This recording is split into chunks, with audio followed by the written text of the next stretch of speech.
So thank you, Nusa Urbancic. I hope I've got the name at least close.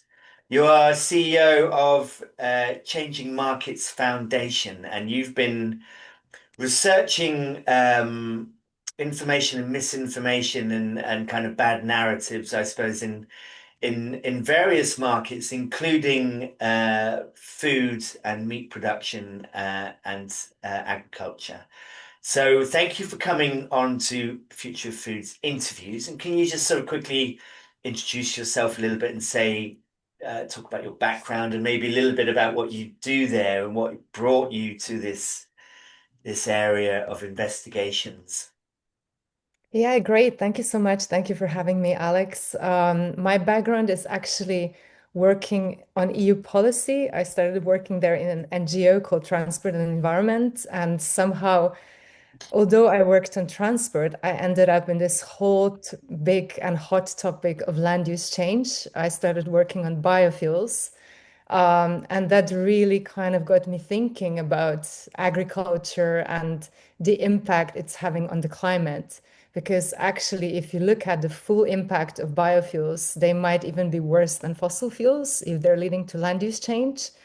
And at the time, there was very little conversations about meat and dairy consumption and kind of how this is impacting the planet and the climate and biodiversity loss and everything else. I think the discussion has been happening in the scientific sphere, but not so much penetrating the general public and policy as well. So I joined Changing Markets now, what is 10 years ago, and we were a very new organization. We were set up by two former directors of Greenpeace.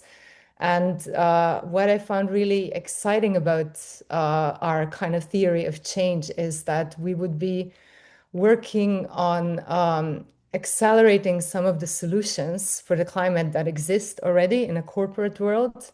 But these are not being taken to scale fast enough, either because of incumbent interest or vested interest working against this change, but also yeah, kind of policy not really being there and encouraging, travel in the right direction. And one of the topics that I really wanted to work on was food or meat and dairy, and especially, yeah, the emissions that come from this sector. And yeah, now we have a campaign that is really focused on cutting methane emissions from meat and dairy.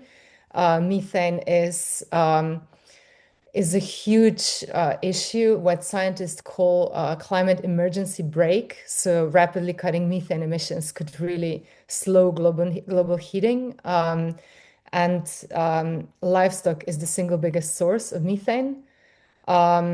And working on this topic also brought us into this climate misinformation. So kind of what the industry is actually doing to try and prevent action on climate and all the people it's working on and it's working with. And some of them are actually industry scientists and others are more kind of on the fringes, but they're also kind of being brought in by the industry to kind of yeah, stop change in this on this important issue. Okay, so you were brought into this topic looking at methane. Now there are, I suppose there are a few ways of approaching the methane problem, aren't there? There's the kind of additives, the feed additives that are supposed to lower methane. Some people say this isn't necessarily a good thing because it in it's um it encourages more intensive farming, which is perhaps part of the problem in the first place. Mhm.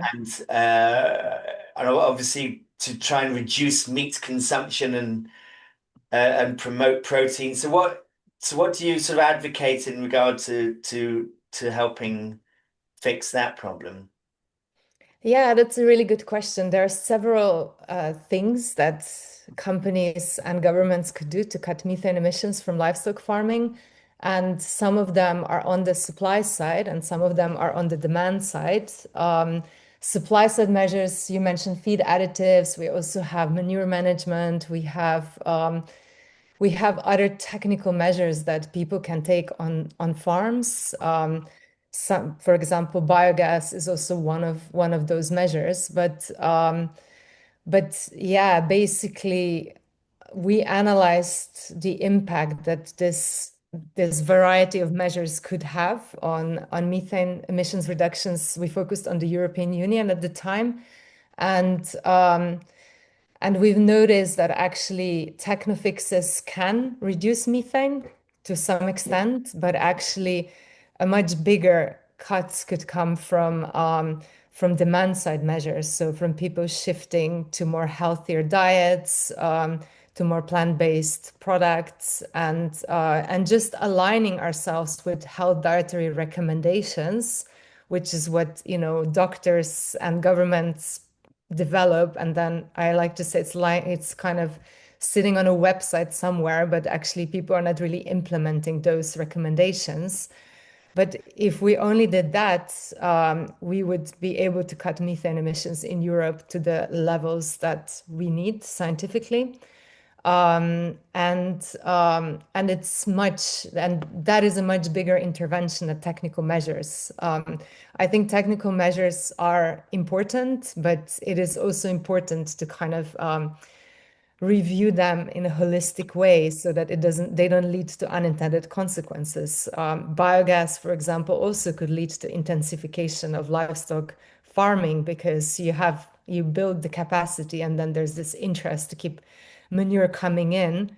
And that might contradict some of the wider climate goals to kind of phase out of industrial livestock production. So the biogas aspect of it is to actually use that gas for something useful and kind of Mhm. and then obviously that creates a demand that means that it might encourage more intensification. And the food additives is probably one of the easiest ways to reduce, but then again, like we said before, that encourages it. Uh but to change habits, to change people's diets, that's a very difficult thing to do, isn't it? And I suppose this brings us back to the research, the report you've done, where, because obviously there's a whole industry built, which, Mm. a multi-billion pound industry that doesn't really want us to change our diet. So what did you find in your reports then about people who are organizations or agencies who are trying to kind of stop this kind of transition, maybe? Yes, we launched this report. It's called Meat versus Eat Lancet. We really wanted to look at online misinformation campaign that was kind of happening when Eat Lancet first report was launched, which was in January 2019. We commissioned research to Ripple Research to actually dig out all the posts that were posted on Twitter at the time, um, and try to kind of analyze. They do this through AI, but also through manual work, which posts would amount to misinformation. So these are kind of the posts, not just saying, okay, It Lancet launched this report and potentially, there's this kind of, scientific kind of narrative that they want to question, right? But it's very much saying, It Lancet report is yeah, it's basically funded by big food or big pharma, and that's one example. Or Eat Lancet reports authors are 80% vegan, therefore they have conflict of interest, and the research is wrong. Or some scientists saying Eat Lancet meat intake levels were based on health and not on environmental recommendations, which is why they're worthless for climate. These are the kind of misinformation tweets that we looked at. And in that period, so we looked at the period from 1st June 2018 to 30th of April 2019. So 7 months before and 3 months after the report was launched, we managed to find over 1,400 posts. And this post had over 106,000 engagements from the network. And again, this is just misinformation posts, and this is just X or Twitter at the time. And the data showed that over half of the posts with 90% of engagement only came from 50 accounts. And then we were able to further narrow down and we came to the conclusion that there was a network of 33 misinfluencers. We call them misinfluencers because they are pushing misinformation. And network kind of the reason why we're talking about the network is because this account seemed to have worked closely. They were tagging each other, they were using similar hashtags, they were posting each other's content. So 60% of the content that was posted within network was created by people in this network. And within that 33 misinfluencers, there were 20 that were responsible for over 60% of engagement. And this we were able to look at who these people were. We were able to look at the articles that they posted. And what is also interesting is that they started posting way before Eat Lancet report was launched. And those two hashtags, yes to meat and climate food facts, were actually pushed also just before Eat Lancet report was launched. And who are these people? We were able to kind of put them in three different categories. So the most impactful category were doctors and health influencers. So these are people that are actually really, really making a lot of money through promoting carnivorous, keto, or paleo diets. And it's really telling because recently there was this other survey that was published from doctors across 7 European member states and European Union member states. And actually, 91% of those doctors think that we should reduce meat consumption, especially red and processed meat, for health Mm. reasons. But here you have a small minority of doctors that are actually telling people you should be eating mostly meat or even only meat. And this will reverse all kinds of dietary issues that you have. So the first one was Sean Baker, and he's a former surgeon that whose actually medical license was also questioned based on his dietary advice. But he had over 170 posts that led to over 17,000 engagement. And the third one was Ken Berry, another one of those doctors.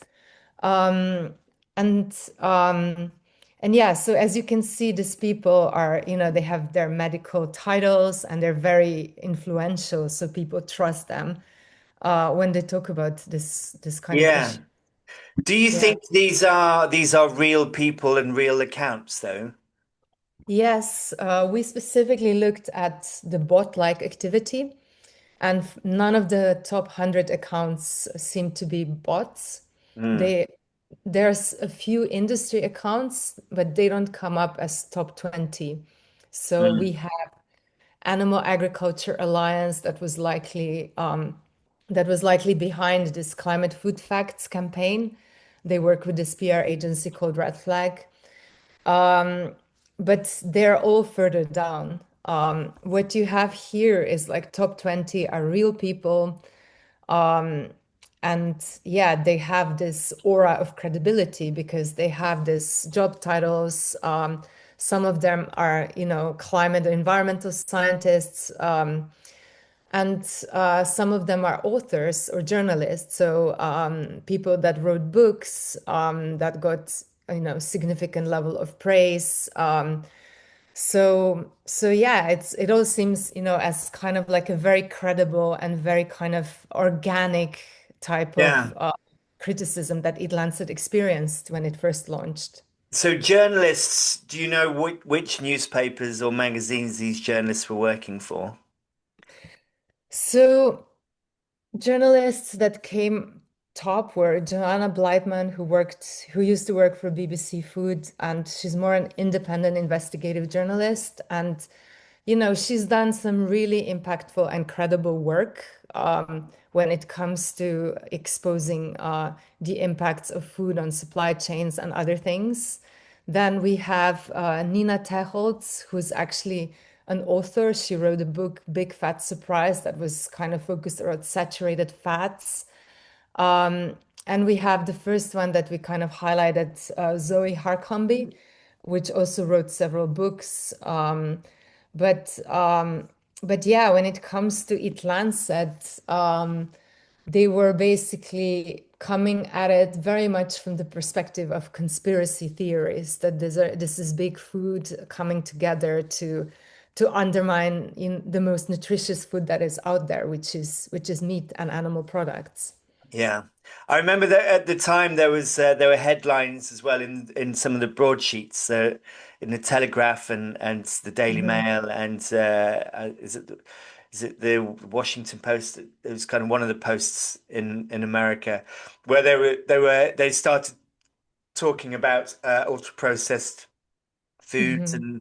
and comparing plant-based health foods with kind of boxes of donuts because they're all ultra processed foods and talking about I suppose sort of franken meat and how Mhm. how kind of cultivated meat is just like eating a tumor and there was a lot of information in the Telegraph. Quite recently there was one actually Mhm. that was very negative about cellular agriculture. Mhm. I mean, I wonder whether this, I mean, have you looked much into this as much as the kind of online stuff? I'd imagine it's more influential than perhaps Twitter. What would you think? Yeah, absolutely. And I think what we're really looking at often when we do this kind of reports is how media and online social media platforms interact. And this is really important because often media picks up what's happening online, and online influencers and misinfluencers pick up what is in the media to kind of justify their points. And in this case, we looked at some of the opinion pieces that these misinfluencers published. And a couple of days before the launch, Frederick Leroy published an opinion piece for European Food Agency, and it's not Food Safety Agency, it's just like an online news platform that is based somewhere in Italy. And that article very much peddled this conspiracy theory that Eat Lancet is not coming out. It's going to be really well-funded attempt to kind of, yeah, take away meat from people. Mm, And a lot of the articles and the things that these people were publishing was actually attacking Eat Lancet for being nutritionally inadequate, that Eat Lancet diet would give you all kinds of nutritional deficiencies. And the other things that they were doing was also kind of health washing meat. So how meat is essential part of a healthy diet, and you can really do it in an environmentally sustainable way through regenerative farming, and completely ignoring the fact that majority of meat is not produced in this way, and also that meat itself can be an ultra processed food, and majority of what a lot of people in the global north consume is actually that type of processed meat. mm, And yeah, there's this kind of narratives that this is big food trying to take away this, essential ancestral, they call it ancestral food, and then put all this, junk food, ultra processed things on our plates as if this was, recommendation of Eat Lancet. Eat Lancet is very much into recommending whole foods, plant-based diets, talking also about reducing sugar, and which was another point of attack. They were saying Eat Lancet allows you to eat more sugar than meat. mm. Uh, Although Eat Lancet was actually recommending cutting down on sugar and processed foods. Yeah. So since the Eat Lancet report, there was the COP28. There was a food roadmap, and Mhm. as a result of the food roadmap, only Denmark has made any real steps in implementing food change. Now, we were going to do something in the UK, weren't we, in 2024 as part of our food strategy, but Mhm. apparently we or Keir Starmer said no because of public pushback. Mhm. So clearly, this information, this kind of populist, I suppose you could say, uh, um, is having an impact. And so, do you think your reports and all the information you found has directly implemented policy in the UK in that regard? I'm, yeah, good question. I don't know if it will impact implementation of policy in the UK. I hope it will. UK did actually commit recently to develop a national methane action plan. So, as majority of methane emissions actually come from agriculture in the UK and from livestock farming, this is a great opportunity to actually reform some of these things and focus on more healthier diets, more plant-based products, actually maybe encouraging companies like retailers to change their protein split. And actually, also one of the things we noticed is that none of the companies ever put plant-based products as part of their climate transition roadmaps. It's all kind of, as something that they will do if there's consumer demand. So I think this is one of the opportunities. And then a lot of, so my understanding is that NDCs have to be updated. So national determined contributions, how countries will meet their reductions under Paris Agreement will have to be submitted by COP30 that is happening in Belém in November. And this is something that we will also be analyzing to what extent, yeah, agriculture and food system transformation is part of those plans. And also methane. Methane is also a great entry point for some of those things that we want addressed. But a lot of these plans have been delayed now. So yeah, this is something to watch in the coming two months. Mm. So, if they have to announce what they've done in COP20, in COP30, but only one country's actually kind of implemented a food strategy, Mhm. um, I can't imagine how they're going to meet those climate goals. I mean, yeah, the thing is we don't yet know everything that will be kind of included in there. And of course, food is something that governments don't like to touch, and food and farming. And I would say this is very unstrategic because food and farming is something that will be most impacted by climate change. And farmers everywhere are already feeling, the both the extreme weather events, but also more slow processes that are also being modified by climate change. And we also have this, the short-sightedness is also that there is big overlap between mitigation and adaptation when it comes to farming.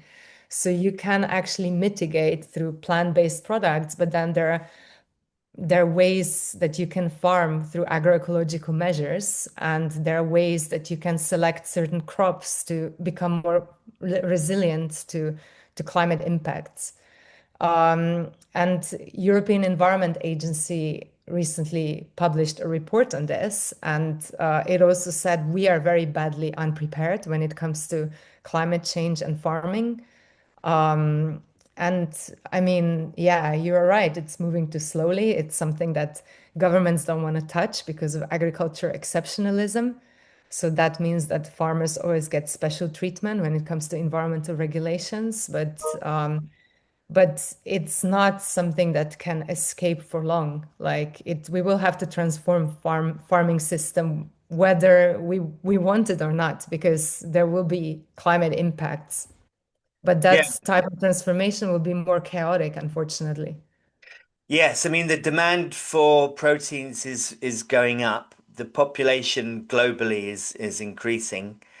most of the land is already being used for agriculture, and most of that land is being used for producing food to feed animals.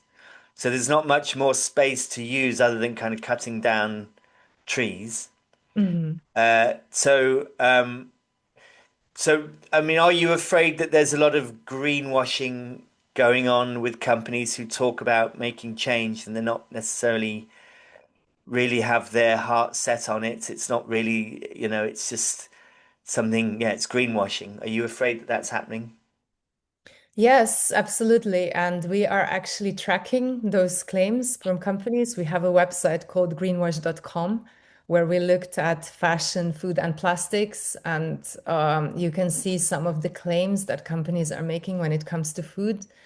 And quite a lot of yeah, claims now evolve around regenerative agriculture, Mm, which is something that a lot of big agriculture companies have put, a lot of their eggs have been put in that basket. But the term is so vaguely defined, nobody really knows what it means. And when they were challenged by investors on the definition of that, they came up with this very weak definition. And it's basically this initiative, sustainable agriculture initiative, and you can actually pick and choose what you want out of four criteria, and then even those criteria don't include things like methane reductions, or reducing livestock numbers. It's measures like energy use on farms, which we know is much smaller on the life cycle basis than other things like inputs that you're putting in the farm, feed, fertilizers, and then all these non-CO2 gases that are coming out, like nitrous oxide, methane, etc. mm, So, so yeah, and then the other, I mean, there's been positive movement. So there's European greenwashing legislation that's kind of prevented companies from using carbon neutral and climate positive and net zero without really justifying what that means.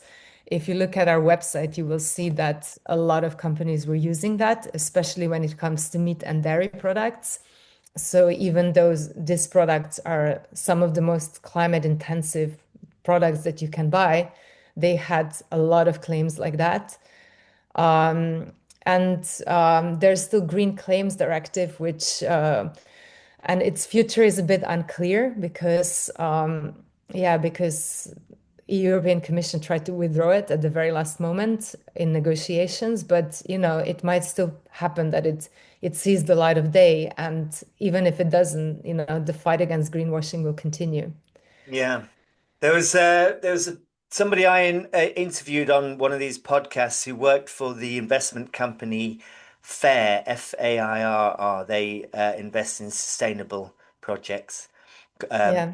so they say. But they said that their research showed that 50 out of 79 companies talked about regenerative agriculture, but only four of those 50 had invested any money at all into into any sort of change or investing in their farmers or anything like that. So Mhm. that to me seems like greenwashing. Yes, absolutely. It's this kind of catch-all phrase that you can use. It sounds really great, and some companies talk about the amount of hectares that they will put under regenerative farming. But again, like, yeah, there's some sectors where it seems a bit more logical to me that you want to do some kind of, for example, coffee or chocolate, cocoa farming, right? But when it comes to dairy, regenerative grazing is it's very much yeah, it's a very questionable concept because some people love it, and there are, documentaries about how this will have a major impact on carbon absorption and soil carbon. But when you have real academic studies, like serious academic studies that look at the impacts, they say that this carbon sequestration is impermanent, and it does not offset the methane emissions from cattle. And they also say that if you were to move, if you did not reduce significantly meat consumption and you would just move all these animals out into the open fields, which is what the proponents of regenerative agriculture want, you would massively increase the land needed to produce those animal products. Yeah. And the other thing also is the kind of degradation of soil, isn't it? It's Hmm. through kind of chemical fertilizers and things. According to according to Philip Limbury, we only have one generation of soil health left. Um, Yeah, yeah. So yeah. I mean, in regard to the kind of negative press around plant-based foods and alternative proteins and that sort of Mhm. thing, how much of that is sort of healthy skepticism, and how much of it is sort of industry-driven sort of disinformation? Yeah, that's a really good question because the Meat versus Eat Lancet is not our first report on this topic. We did another one previously, which is called Truth, Lies, and Culture Wars. And we looked at everything that was happening online on X, but also Reddit and other social platforms that have, that don't have this privacy that Meta has, right? So it's easily accessible. And what we found was that out of 285 million posts, there was a million misinformation posts. And from that, conspiracy theories was really big. But what was the second biggest was actually the attack on alternative protein. And that Mm. was really surprising to me because, yeah, I did not think that, this was such a big focus. And we were able to trace some of those narratives back to the industry. Again, we got this data, right? But then we had to analyze where these things could be coming from. A lot of the attack was on the basis of health. So they were basically kind of fear mongering about the ultra processed nature of alternative protein. And it was both on kind of like this is going to harm you, but also kind of, this capitalizing on this yuck factor, this is disgusting. Like you Mm. wouldn't want to use this. And we were able to trace this back to this PR agency from Berman, which actually worked with the meat industry. They did some of those big ads during Super Bowl in the US. And they were kind of saying, if you can't spell it, then don't eat it. And they were referring that these are all this kind of chemicals that you can find in this ultra processed vegan meats. Yeah. Um, and the other thing was also attacking them based on their environmental kind of benefits. And then also, yeah, so it's saying that, it's actually monocultures, right? And you're using a lot of fertilizers to grow this plant-based protein, or that soya is driving deforestation, but without actually acknowledging that most of those fertilizers and most of that soya actually is going into animal feed. Yeah. So eating plant-based food, your impact on all of this is actually much smaller. Mm. And what we kind of discovered, yeah, was yeah, this other, the another big element was this meat and masculinity, and how, soy boys, like real men, don't eat these plant-based products, they eat Nice. real Yeah. meat. Yeah, so alpha man versus soy boys, right? How they polarize, how they drive culture wars. I And haven't that was heard of so, soy boys before. That's an interesting. yeah. Yeah.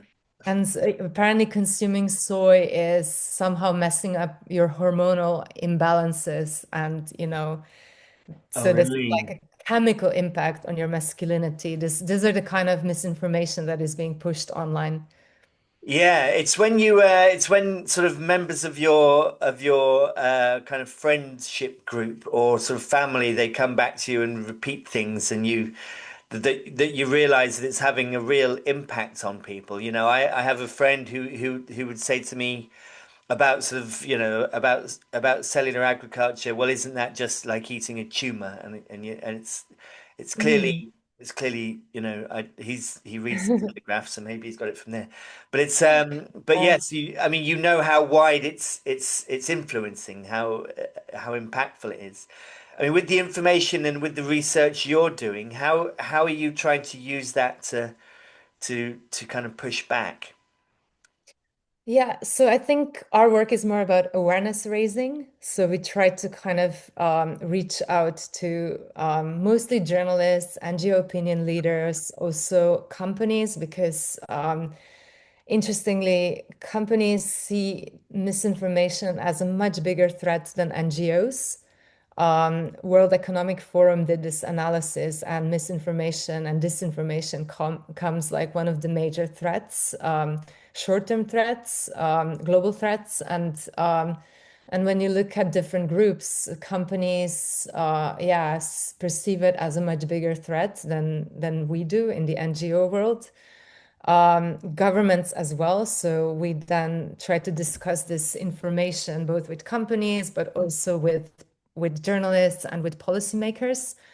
Um, and mostly this is very positively perceived because, as with Eat Lancet, Eat Lancet is a great case study, right? Everyone initially thought this was an organic backlash. People thought that, there's legitimate criticism in there. And, it's always every academic report will lead to a certain level of legitimate criticism, and you can always improve science, and it's important to have those discussions, right? But this is not what we're analyzing, right? We're analyzing misinformation where people make things up and then they attack, or they claim like Eat Lancet promotes a vegan diet, Mm. which is not true, right? It's promoting a flexitarian diet with a little bit of meat and dairy. To the last report, we actually had a really, significant reaction. Ken Berry did 1.5 hour video where he actually invited all these other misinfluencers to the show. And actually, it's kind of revealed that the level of coordination was even much bigger than what we thought. They kind of explain how they got an advanced copy of It Lancet and they decided they had to fight back. And they had this chat group where they came up with yes to meat hashtag. And, they were like, this is really great. It's very positive. Um, so I think, yeah, we added a little bit more extra light on what's happening and who is actually behind it. And Yeah. um, And so were and they paid for that? Were they, for their kind of misinfluencing, did they get any money directly from anybody? Any of the meat It's lobby? hard to say. It's really hard to say. We don't say that in our report. We know that, for example, Frank Mitloehner, he's a pro-industry scientist, and his Clear Center at UC David did get significant contribution from the industry. And that wasn't only for research, it was also to communicate about, and coordinate with his funders what the communication should be about. And one of the things that he really claimed that he did great, was that It Lancet first report, where he said he managed to recruit 40 more academics to challenge It Lancet report's findings, and that this kind of shows the need for coordination. Those documents also revealed is that Yes to Meet was an official campaign. That academic contingent that he mobilized did not get any funding. So that kind of, does make us wonder, was this official campaign funded and by whom and to what extent? We don't Yeah. have an answer to all of this. And But a what lot was of his name? people, Sorry, what did you say his name was? Frank Mitloehner, Frank Mitloehner. yeah, he's he runs Clear Center at UC Davis, and Okay. that Clear Center received over 12 million US dollar in funding, but at least 3 million came from industry sources. And this was from AFIA, which is the American Feed Industry Association, and IFEEDR. So that's kind of the charitable arm, Institute for Feed Research. And the man who wrote this memorandum of understanding that set up this Clear Center, and kind of he talks very clearly how they're trying to set up Frank Mitloehner as a social media persona, as an independent academic, but the one that can actually push some of their messages. And they also talk about how the North American Meat Institute is reaching out to a dietitian online to kind of establish those connections. And that same person, Joel Newman, when he was leaving, when he was retiring, we found an interview where he said that Eat Lancet backlash was actually a great example of cross-industry coordination, how they strategically aligned on messaging, and that they should do more of this. Mm. Um, I mean, it's a tried and tested technique, isn't it? I mean, they've used it for similar kind of political ends. I suppose Brexit, they used it as well in the mhm, UK. I remember when I was on Twitter, I'm not anymore, but when I said something about how much I enjoyed being in France. mhm, I remember there was this pylon that sort of terrified me, and it just sort of came out of nowhere, and there was sort of suddenly hundreds of people calling me names and mhm, abusing me, and and you could see when you went back to their conversations, you would see them, kind of drawing other people in and sort of mhm, saying, you should have a go at this one. This he's great, or I'll let you have this one, and so there was a coordinated attempt, and you mhm. and you kind of wonder where is that, how has that happened, where's the organization, because Yeah. these things don't just spring up like that, do they? Yeah, and I think a lot of these people that we identified, they have very strong personal convictions. So probably they did not need a lot of convincing to come on board with something like that. But a lot of them also have financial interest because they're selling their advice. For example, Sean Baker, I think he charges like $130 online per month to sign up to his dietary advice. So even if they are not paid directly by the meat industry, they benefit from maintaining this diets that rely heavily on meat products. Some of them we found in our previous research, some of them that don't come up here, but they were selling supplements made out of collagen and things like that, right? So yeah, it's kind of hard to prove real financial links, but you can. For some of them, we could prove it, and for others, we could see that they are making this a lot of money by selling this advice. And so And do Ken you Barry is really interesting because he has done this disclaimer that this is not medical advice, and you should seek to speak to your doctor, So they're kind of absolve themselves of the responsibility as well from what happens to the people that are following their dietary recommendations. Sean Baker, he was on a YouTube kind of face off with a plant-based doctor, and there he kind of says that he has no idea what long-term impacts his carnivorous diet will have on people. So Mm. it's very, it's Well, quite dangerous what they're doing, I would say, for people. I suppose it's much easier to persuade people to change nothing than it is for them to, well, it is easier than it is to get them to change their diets. And if people have been eating meat for thousands of years, it's not difficult. It's not difficult to persuade them not to change. It's hard to change them. It's hard to persuade them Yeah, to change, isn't it? but the question is how much, Like I believe that people have not been eating the same quantities of meat than we are now. Like this all changed in 1950s, 1960s with industrial animal agriculture, with the fact that you can give antibiotics to animals that, so that they can survive in these overcrowded spaces. The Mm. fact that they have all these hormones, all these new reproduction methods.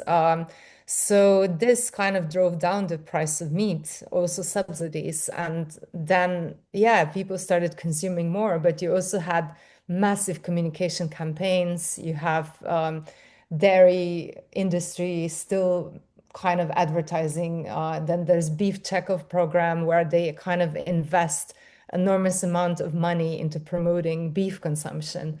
So, and these are all kind of things that people don't know, they see this campaigns, how good it is to eat beef or meat or dairy, got milk campaign, right? They use celebrities for a really long time. Um, and um, and yeah, this is kind of what is kind of shaping people's perception and people's consumption patterns, right? Yeah. Uh, yeah. So how hopeful are you that's that the right message can be communicated? Do you think that they have to perhaps sort of legislate against misinformation, or do you think there's a way of communicating through that noise? Absolutely, yeah. We've seen more misinformation is thriving more and more because platforms are getting rid of fact checkers. There's a massive decline in content moderation, and I think this will only change with government regulation. And I believe they should be regulated similarly to media.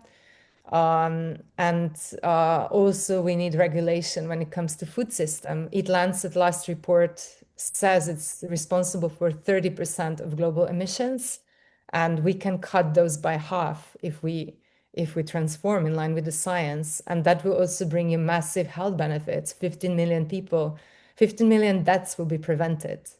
Mm, So this is an incredible opportunity, and I am hopeful and optimistic that at some point we will act on it. mm. Hopefully sooner rather than later. Well, let's hope so. I mean, one last question. So, looking ahead, what's the message that you'd like the public and journalists to sort of take away from your report and your research?